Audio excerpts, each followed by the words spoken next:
There is a moment that most people never recognize, and it is not the moment they expect. It is not the blinding flash of revelation. It is not the day everything finally comes together.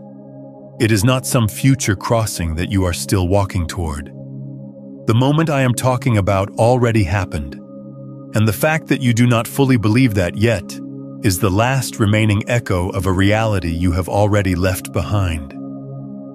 Stay with me here, because what we are going to explore together is not another promise about what is coming for you. It is a recognition of what has already occurred, something so subtle that your mind skipped right over it, even as your entire life began to reorganize around it. You have been looking for the doorway, but the doorway is behind you. You walked through it, and the only thing left is the adjustment, the slow, sometimes disorienting process of your perception catching up to the position you already hold. Let me explain what I mean, and I want to begin with something very specific, because this is not abstract philosophy. This is physics. This is the nature of reality as we can actually observe it.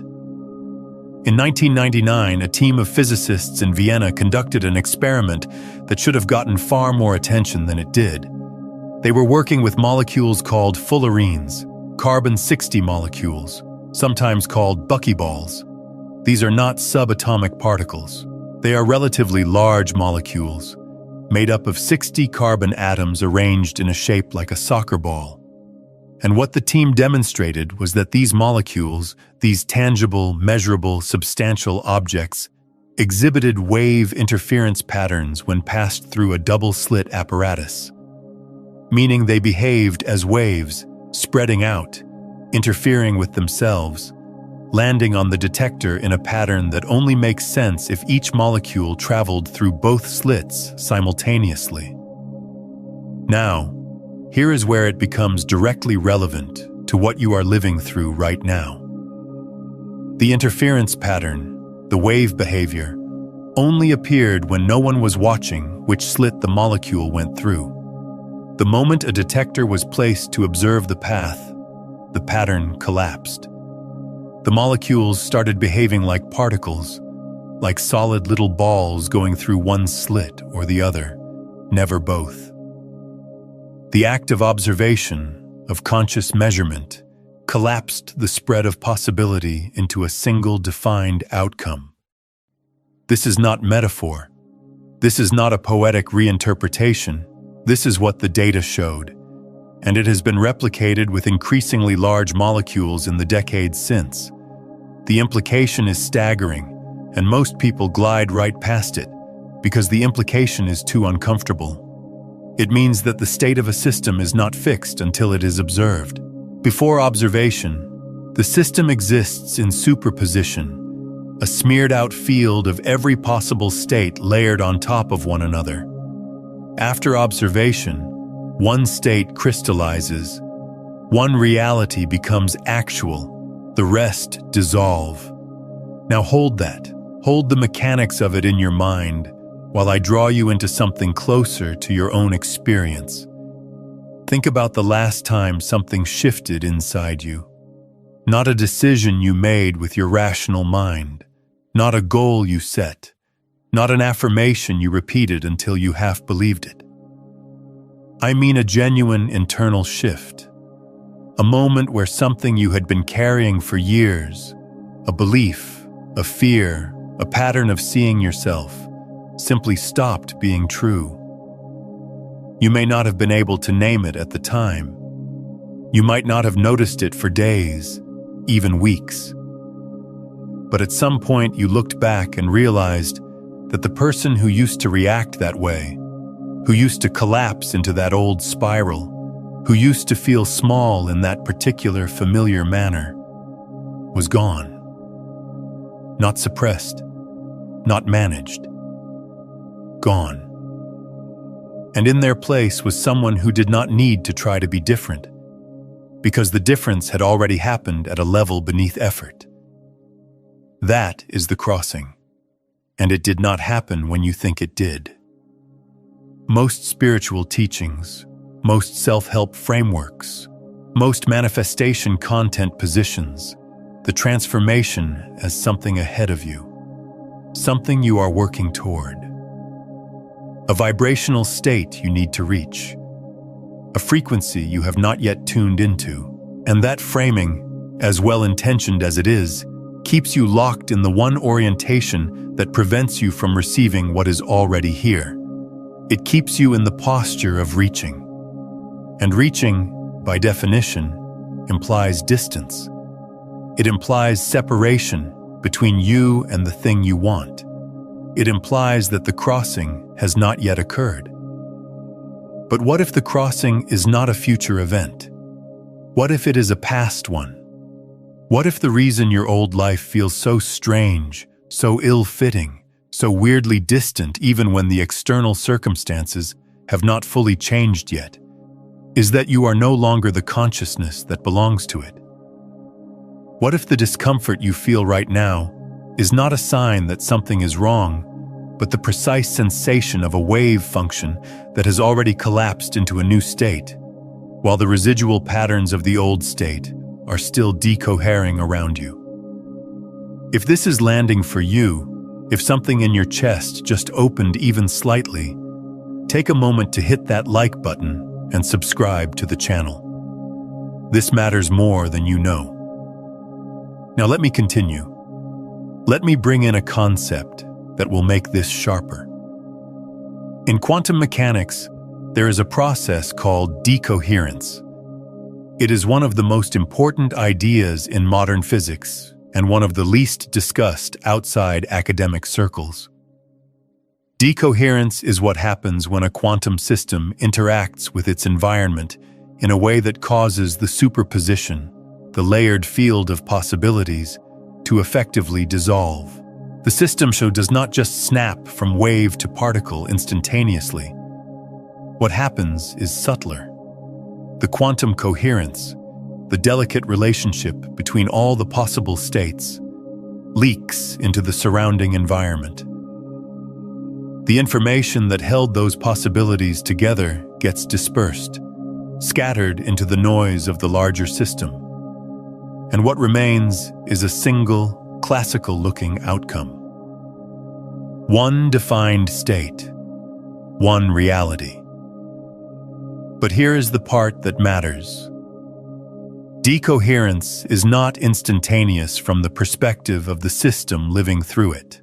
If you've been doing everything right and reality still hasn't shifted, this is the one thing nobody has told you. You meditate, you visualize, you affirm every single morning, and still, somehow, the life you're calling in stays just out of reach. It is not your effort. It is not your mindset. There is something underneath all of it, quietly running the show. I am hosting a free live transmission where I walk you through exactly what that is and how to finally shift it at the root. The link to register is in the description below. Save your seat. The moment you see this, you will understand why you could not see it before. The collapse, the crystallization into one reality, may happen in a flash at the quantum level.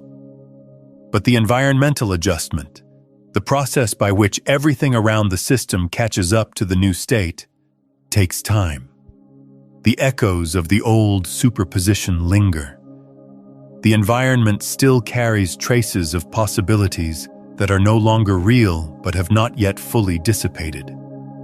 This is exactly what you are experiencing. You crossed.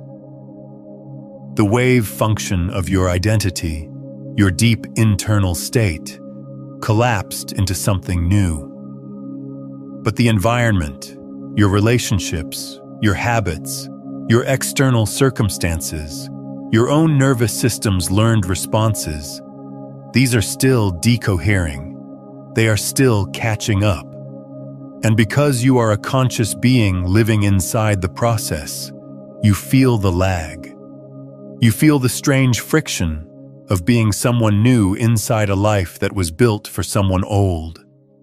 You feel the dissonance, and because no one has explained to you what decoherence actually feels like from the inside, you have been interpreting that dissonance as evidence that the shift has not happened yet, that you are still waiting, still not there. You are there. The dissonance is not a sign of incompletion. It is the signature of completion that has not yet propagated through the full system.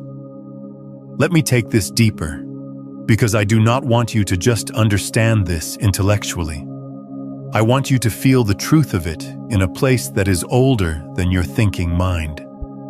There is a phenomenon in neuroscience called the readiness potential. It was first identified by Hans Helmut Kornhuber and Luder Dicke in 1964, and it was later made famous by Benjamin Libet's experiments in the 1980s. What Libet found was that the brain begins preparing for a voluntary action, a simple wrist flick in his experiments, approximately 500 milliseconds before the person consciously decides to act. Half a second. The electrical buildup in the motor cortex, the readiness potential, was already ramping up before the subject reported any awareness of having made a decision. This finding has been debated for decades, and rightly so. It raises profound questions about free will, about the relationship between consciousness and the brain, about what it means to choose. But I want to draw your attention to something specific about it that connects directly to what we are exploring. The readiness potential tells us that the body moves before the mind knows it has decided to move. The shift happens beneath the surface. The conscious recognition comes after. And this is not a flaw. This is not a limitation. This is how deep change actually works. The deepest transformations in your life did not begin when you consciously decided to change. They began in a subterranean layer of your being that you do not have direct access to. A layer that reorganized itself according to principles you did not choose and a timeline you did not set. By the time you became aware of the shift, it was already well underway. By the time you could name it, it was already done. This is why so many people who are genuinely transforming feel like they are failing, because they are measuring their progress by conscious awareness, by what they can see and name and track. And the real crossing happened in the dark, beneath the floorboards of their attention, in the deep architecture of their being. They are standing in the new house wondering why they have not arrived yet, because they were looking out the window for a moving truck that already came and went while they were asleep. I want to pause here and ask you something. When did you first sense that something inside you had already changed, even before your circumstances reflected it? I would love to hear your answer in the comments below. Now I want to address something that might be arising in you right now, because I know how the mind works when it encounters an idea like this. Part of you is listening and feeling a deep resonance, a quiet recognition, almost a relief. And another part of you, probably a louder part, is already constructing objections. It is saying, if I have already crossed, then why does my life still look like this? Why am I still struggling with the same financial pressure, the same relationship pattern, the same health challenge, the same emotional loop? If the shift already happened, where is the evidence? This is the most important question you could ask right now, and the answer is going to require you to rethink what evidence actually means. Consider what happens when a star collapses. Not a small star, a massive one, many times the mass of our sun. When the nuclear fuel in its core is exhausted, the outward pressure that has been holding the star against its own gravity disappears. The core collapses in on itself in a fraction of a second. The outer layers, however, do not know yet. Information travels at the speed of light, and the star is enormous. So for a brief period, the surface of the star is still shining, still radiating, still looking exactly like a healthy, burning star, while the core has already become something entirely different. A neutron star, a black hole. The deepest layer has already undergone the most radical transformation in the universe, and the surface has not received the news. Then the shock wave arrives. The outer layers are blasted outward in a supernova, one of the most energetic events in the cosmos. And what is left is the new thing, the collapsed core, the dense, transformed object that was already there before the explosion made it visible. You are in the lag between the core collapse and the shock wave. The deepest part of you has already reorganized. The surface of your life has not received the signal yet. And the discomfort, the pressure, the sense that something is building, that things cannot stay the way they are much longer, that is not anxiety. That is the shockwave approaching. That is your external reality about to be reorganized to match what your internal reality has already become. But you have to understand something about this process, and this is where most teachings fail you. The shockwave is not something you create through effort. It is not something you accelerate through visualization or affirmation or trying harder. The shockwave is a consequence. It is the inevitable result of the core having already changed. Your job is not to create the external shift. Your job is to stop interfering with the propagation of a shift that has already occurred. And this is where it gets practical, where it gets specific to what you are actually living through right now. The primary way you interfere with the propagation is through a very specific mental habit. You keep checking. You keep measuring. You keep looking at your external reality and asking, has it changed yet? And every time you do that, you are performing an act of observation that is functionally identical to placing a detector at the slit.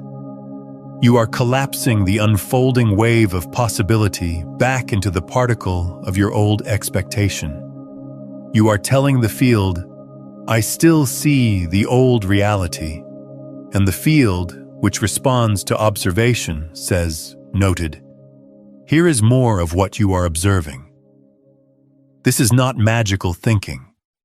This is the observer effect, extended from the quantum to the experiential. The mechanism is the same. What you attend to with conviction, what you measure with certainty, what you observe with the full weight of your belief, that is what crystallizes. And if you keep attending to the absence of change, you keep crystallizing the absence of change, even as the deep structure beneath it has already shifted. So what do you do instead? This is where I want to offer you something you can actually work with. Not a concept, not a philosophy, but a specific practice that addresses this exact dynamic.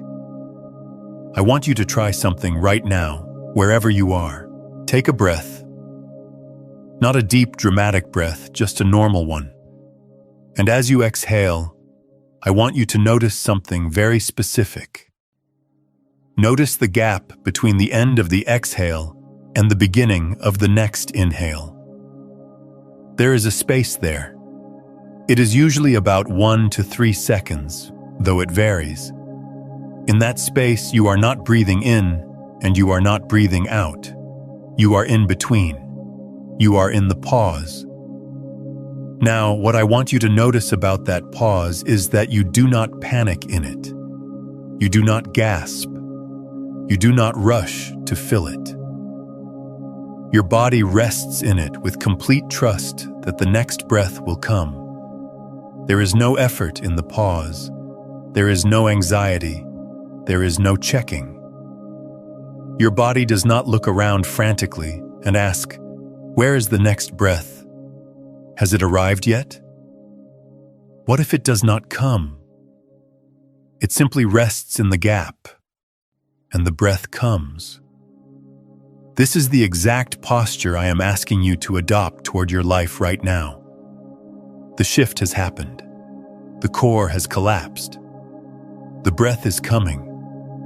And your only task is to rest in the gap without checking, without measuring, without collapsing the wave of what is unfolding by observing it through the lens of what used to be. This practice, this resting in the gap, is not passive. I want to be very clear about that, because there is a dangerous misunderstanding in spiritual communities that equates surrender with inaction. What I am describing is not inaction. It is the most precise and demanding form of action available to you. It is the action of holding your attention steady in the new state, refusing to be pulled back into the old measurement, even when every external signal is still echoing the old reality. It is the action of trusting the collapse that has already occurred, even when the decoherence has not yet completed. For those wanting the complete framework behind what we have been exploring, there is something deeper I want to offer you. Have you spent years chasing manifestation, visualizing, affirming, raising your vibration, only to watch the same patterns repeat? Every traditional method assumes the same thing, that you are separate from what you want. That separation was never real. You were chasing a signal you were already broadcasting. Beyond the frequencies, a quantum guide to consciousness mastery walks through all 9 frequencies, from the dense transmissions trapping you, through the ascending currents, to the master frequencies where consciousness becomes the field. Every method you tried sent a signal outward. This one tunes the signal you already are. Every day you delay, your nervous system broadcasts the same old signal, and breaking free gets harder. So move on it tonight. The link is in the pinned comment below. Now back to the deeper current of what we have been exploring. There is a concept in the philosophy of Alfred North Whitehead that illuminates this beautifully. Whitehead, the great process philosopher, described reality not as a collection of static objects, but as a series of what he called actual occasions of experience. For Whitehead, the universe is not made of things. It is made of events, moments of becoming that arise, experience themselves, and then perish, contributing their data to the next moment of becoming. Reality is not a noun. It is a verb. It is a continuous process of creative advance into novelty. What Whitehead understood, and what most people miss, is that each actual occasion is genuinely new. It inherits from the past, yes. It takes in the data of what came before, but it is not determined by that data. Each moment of becoming has what Whitehead called a subjective aim, a creative impulse toward a specific form of realization that was not fully contained in what preceded it. The past provides the material.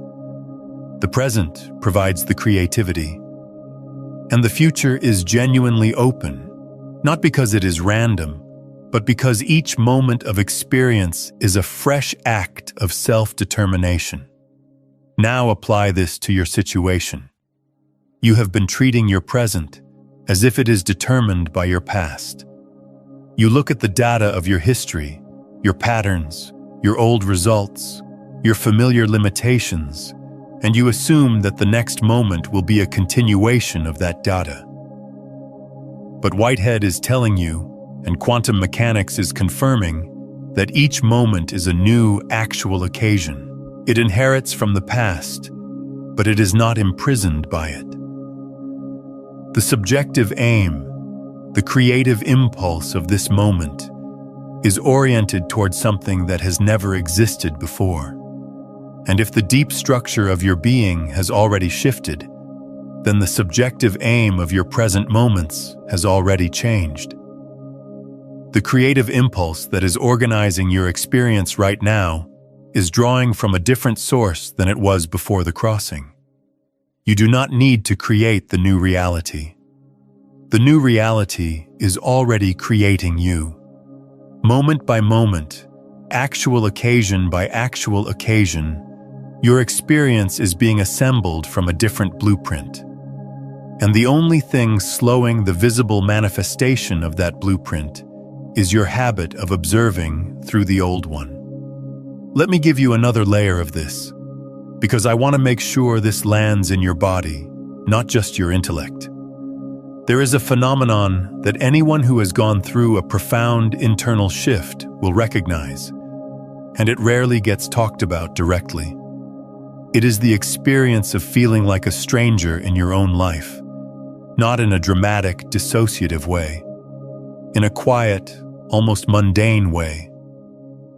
You walk into your kitchen and something feels different, though nothing has moved.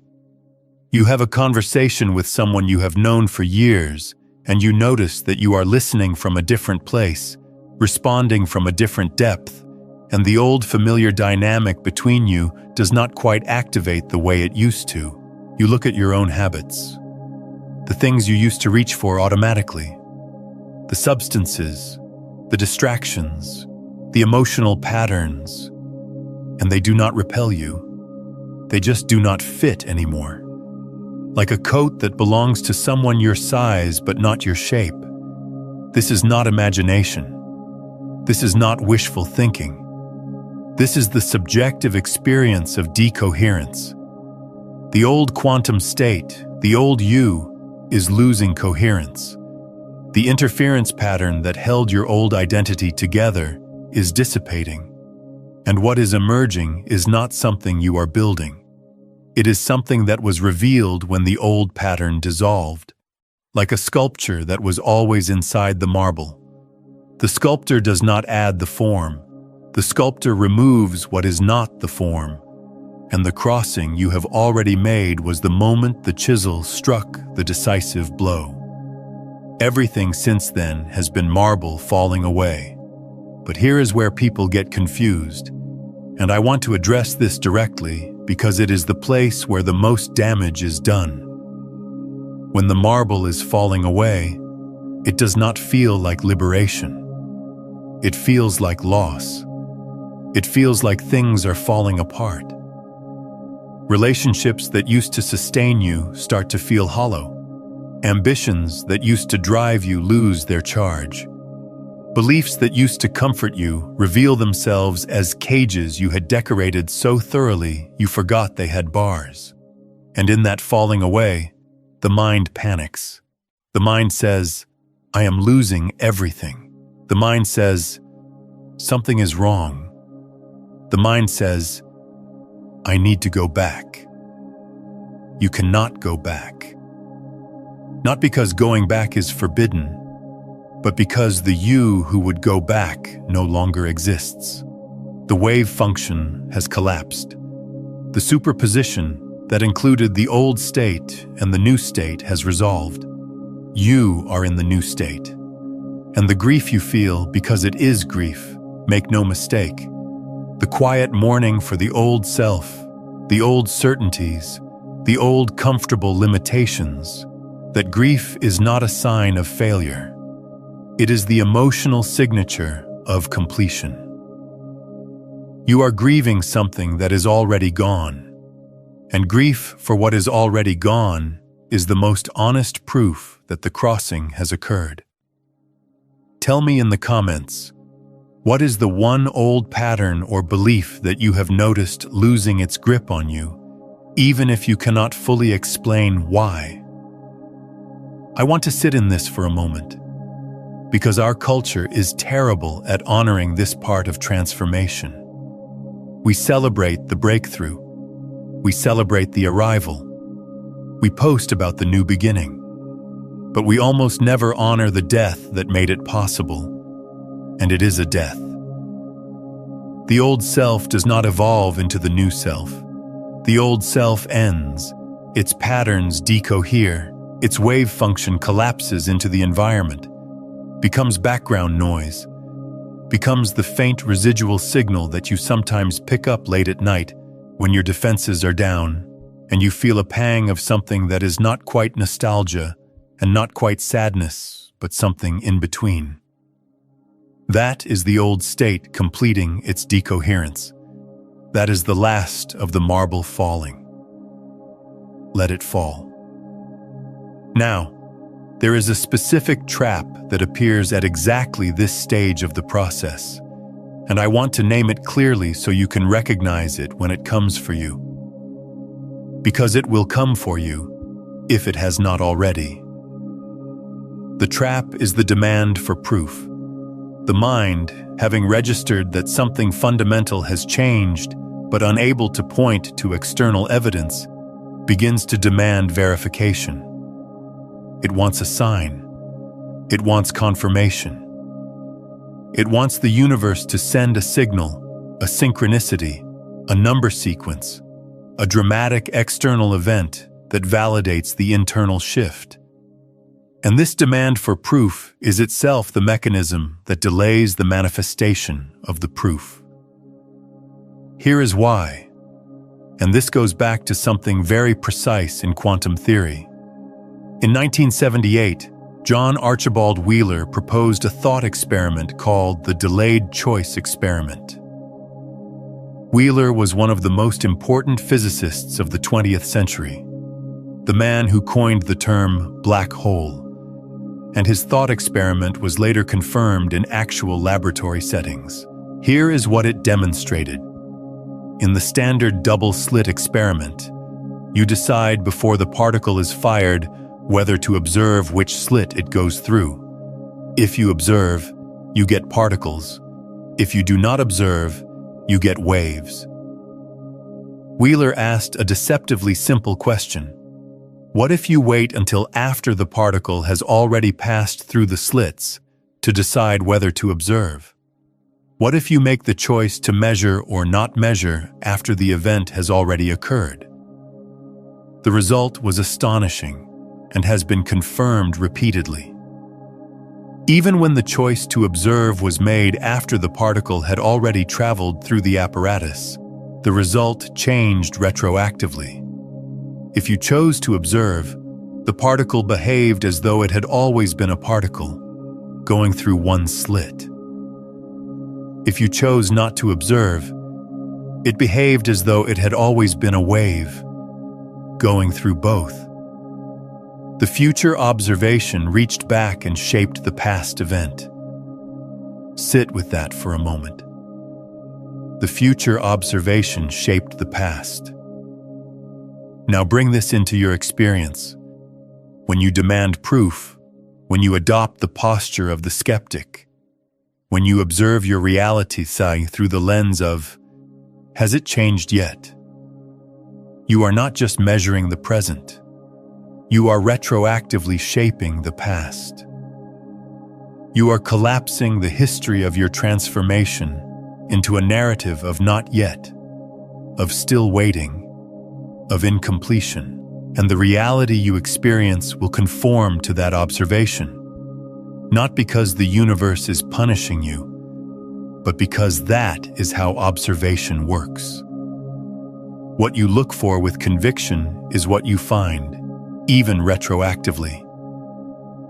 Conversely, when you rest in the knowing that the crossing has occurred, when you observe your reality from the position of someone who has already arrived, you are not deluding yourself.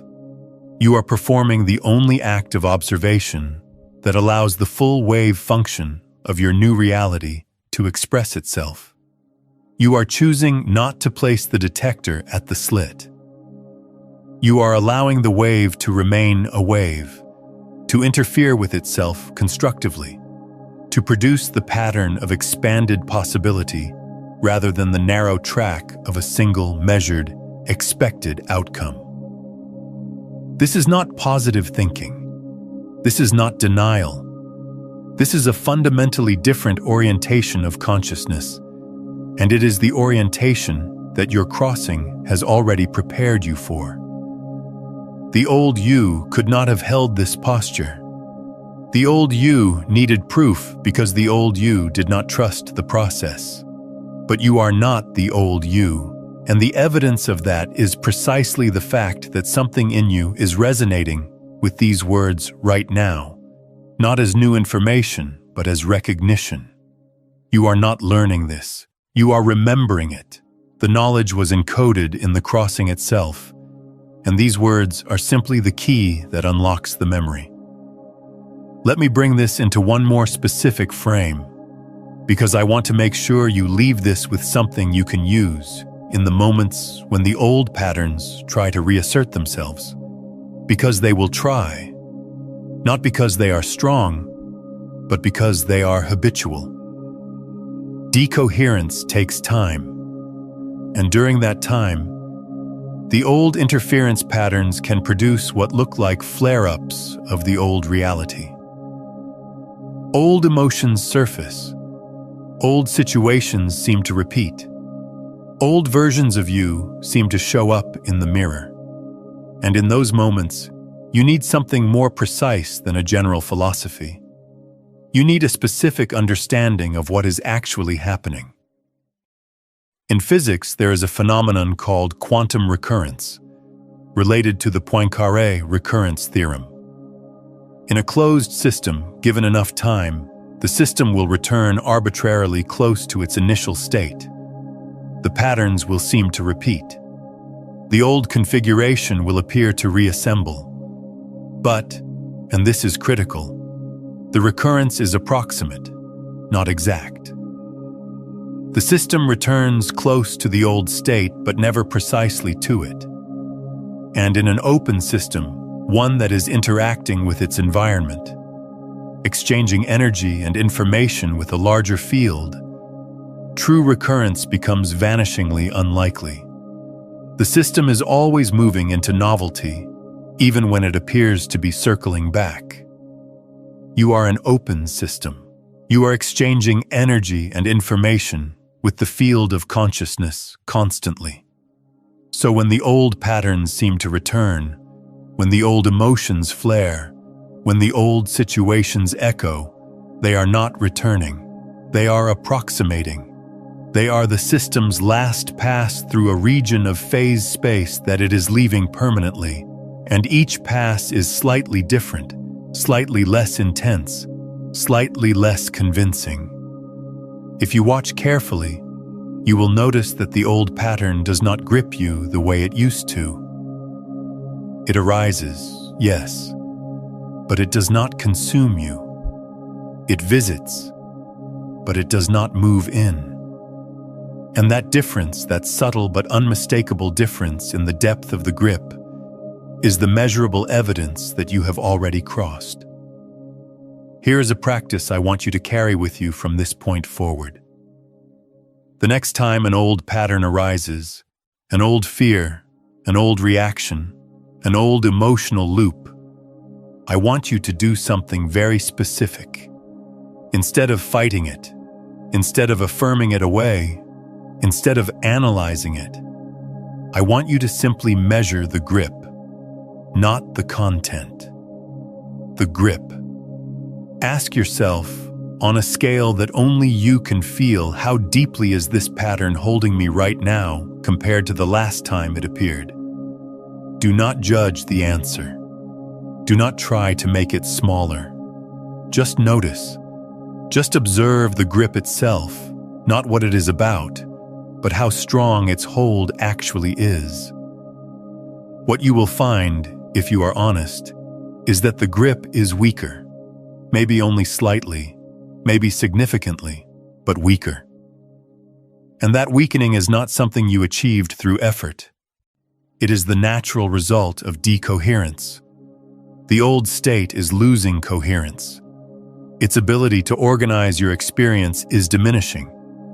And your noticing of that diminishment, your calm, non-reactive observation of the loosening grip, is itself an act of observation that accelerates the decoherence. You are not fighting the old pattern. You are watching it dissolve. And your watching, from the position of the one who has already crossed, is what allows the dissolution to complete.